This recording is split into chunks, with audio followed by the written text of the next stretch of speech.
The chain rule, level 5. In the previous chain rule videos, we learned how to find the derivative of functions that were formed by a composition of two functions. We also learned that the chain rule in prime notation is expressed as follows. If we did y to be equal f of u and u to be equal g of x, in Leibniz notation, the chain rule can be expressed as follows. Okay, now what if we have a composition of three or more functions? Say something like this, f of g of h of x. Then what? Well, the reason why this derivative rule is called a chain rule is because when we make a longer chain by adding another link, in this case h of x, all we have to do is to successively apply the chain rule over and over as needed. In prime notation, the derivative of three compositions can be expressed as f prime of the composition of g and h times the derivative of the composition of g and h. In other words, f prime of g of h of x times g prime of h of x times h prime of x. It is easier to write out the chain rule in Leibniz notation.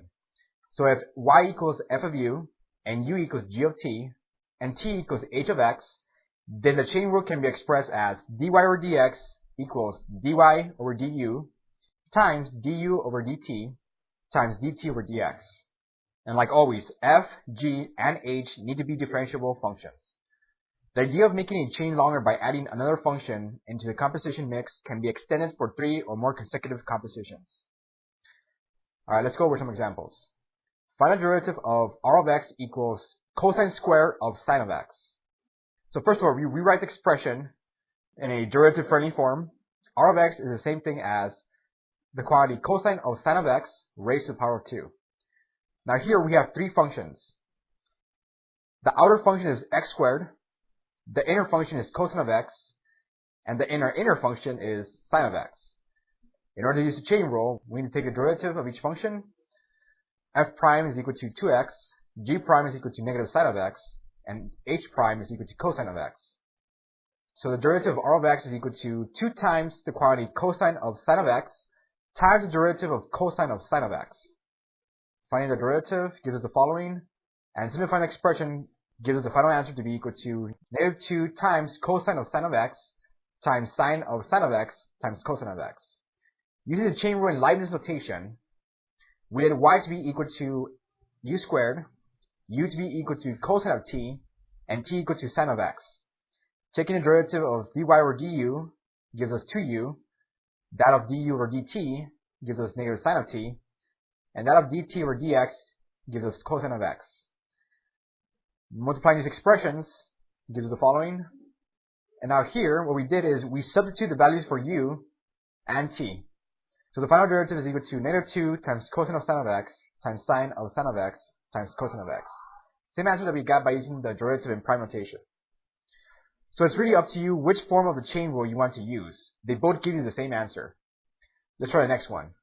Final derivative of r of x is equal to sine of sine of x. Okay, so here we have three functions.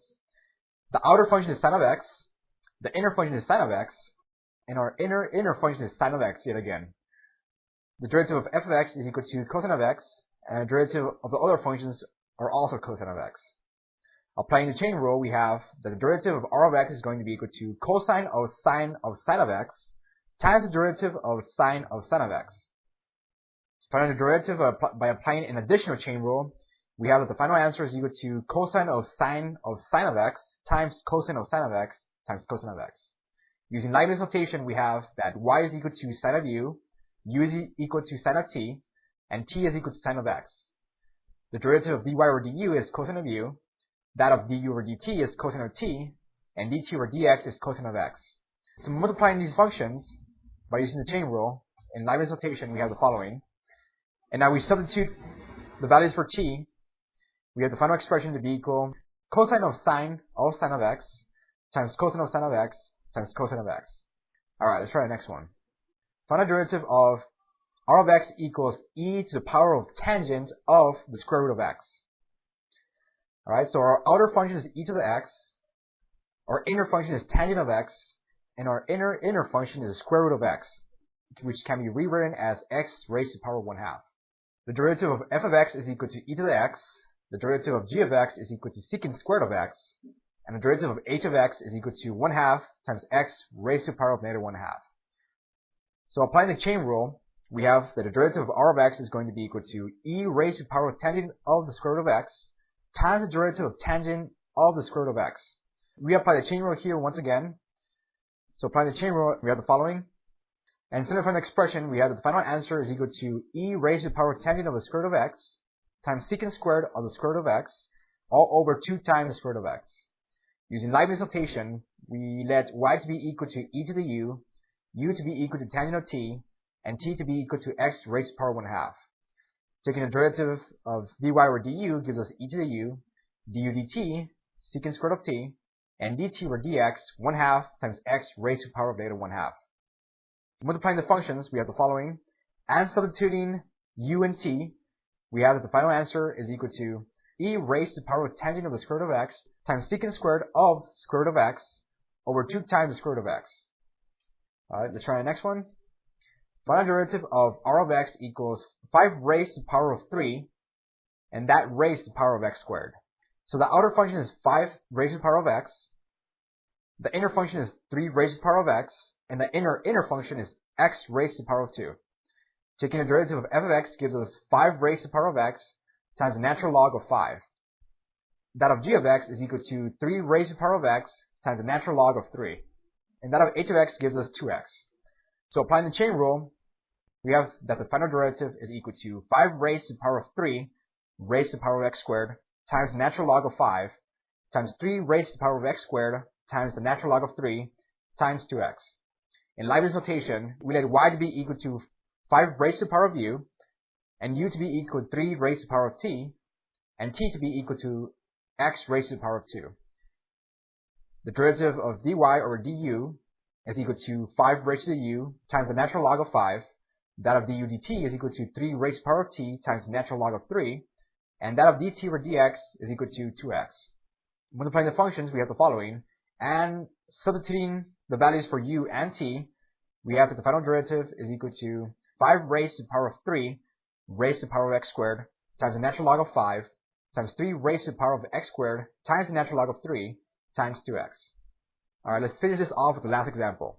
Final derivative of r of x is equal to sine of tangent of the square root of sine of x. Alright, so if you notice here, we actually have 4 different functions. So let's see how we can apply the chain rule to find the derivative of this function. So the derivative of r of x is going to be equal to cosine of tangent of the square root of sine of x times the derivative of tangent of the square root of sine of x. So here we apply the chain rule once. But in order to find the derivative of this function, we actually need to apply the chain rule. So that gives us that the derivative is equal to the quantity cosine times tangent of the square root of sine of x times secant squared of the square root of sine of x times the derivative of the inner function, the square root of sine of x. So once again here, we actually have a composition of 2 functions. So we yet again apply the chain rule once more. So the derivative up to this point becomes cosine of tangent of the square root of sine of x times secant squared of the square root of sine of x times 1/2 times the sine of x raised to the power of negative 1/2 times the derivative of sine of x. And the derivative of sine of x is just cosine of x. So the final answer is equal to cosine of tangent of the square root of sine of x times secant squared of the square root of sine of x times 1 over 2 times the square root of sine of x times cosine of x.